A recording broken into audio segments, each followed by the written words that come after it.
All right, let's dive into Peter Thiel's incredible book, 0 to 1.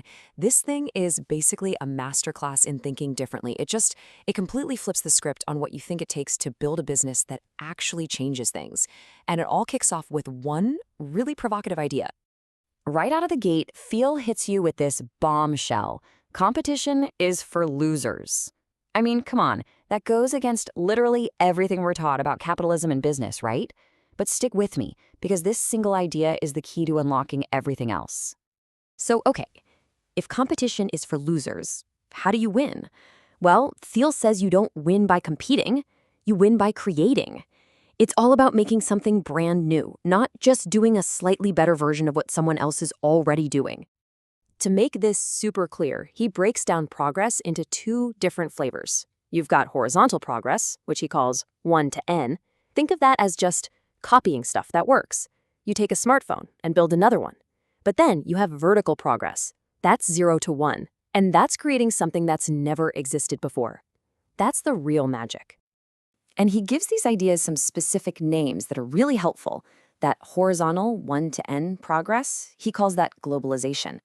Taking a successful idea from one place and spreading it everywhere. But that vertical 0 to 1 stuff, he calls that technology. And here's the kicker. Technology doesn't just mean computers. It means any new and better way of doing things. And that is where real game-changing value comes from. Okay, so let's dig deeper into this competition myth. Thiel is basically arguing that our whole obsession with competition, this idea that it's healthy and good for business, is actually a trap that absolutely destroys value. Think about it in classic economic terms. On one end of the spectrum, you've got perfect competition. This is where a bunch of companies are all selling basically the same thing. What happens? They fight on price, they copy each other's features, and pretty soon, nobody's making any real money. But on the other end, you have a monopoly. And not the evil kind, a creative monopoly. This is a company that is just so unique, so good at what it does, that nobody else can even come close. So, you want a real-world example of perfect competition? Look no further than the airline industry. I mean, in 2012, U.S. airlines were doing amazing things, flying millions of people all over the planet, creating hundreds of billions of dollars in value for society. But the big question is, how much of that value did they get to keep? 37 cents. Seriously, that was the average profit they made for each passenger they flew. 37 cents. It's just brutal. That is what happens when you're stuck in a market where everyone is fighting tooth and nail over the exact same customers with the exact same product. Now let's put that next to a creative monopoly like Google. In that same year, while the airlines were practically bleeding money, Google was keeping over 21% of its revenue as pure profit. At that point, Google as a single company was worth more than every single US airline combined.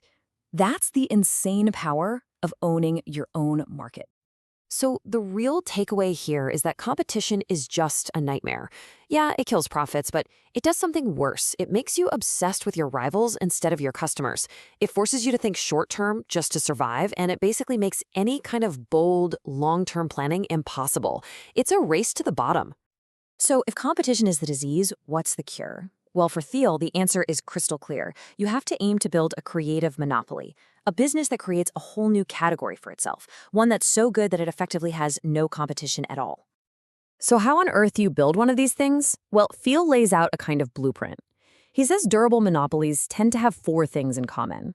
Some kind of proprietary technology that's hard to copy, network effects that make the product better as more people use it, economies of scale so you get stronger as you get bigger, and finally, a killer brand.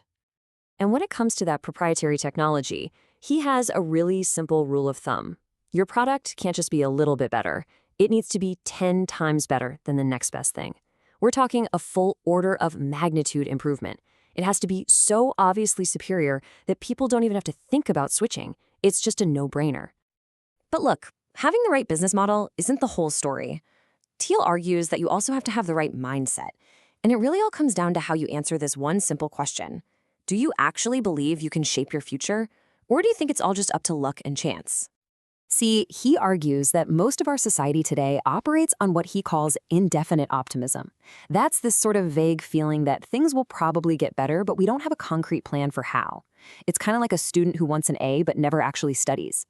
What we need, Thiel says, is definite optimism. The belief that the future will be better because you have a specific plan to go out and make it better. And that leads us to the final and, honestly, the most crucial piece of this entire puzzle. Because to have a definite plan, you first have to believe that there are still big, important secrets left in the world for us to find. And what is a secret exactly? Well, his definition is beautiful in its simplicity. A secret is just an important truth that most people don't see yet. It's a huge opportunity, hiding right there in plain sight. But if these secrets are out there, why aren't more people looking for them? Well, Thiel has a few ideas. He points out that our whole education system trains us to just take tiny, safe, incremental steps. We've become terrified of being wrong. And frankly, a lot of us have just gotten complacent, believing that all the big discoveries have already been made and there's nothing new under the sun. And this is really where it all comes together beautifully. A truly great company in Thiel's world isn't just a machine for making money. It's a kind of conspiracy to change the world. And it's built around a powerful secret that only you and your small team understand. So we're going to leave you with the same challenge Thiel poses. What valuable company isn't being built right now? What important, world-changing truth do you know that very few people seem to agree with you on? Because finding the answer to that question, that's your first real step on the path from 0 to 1.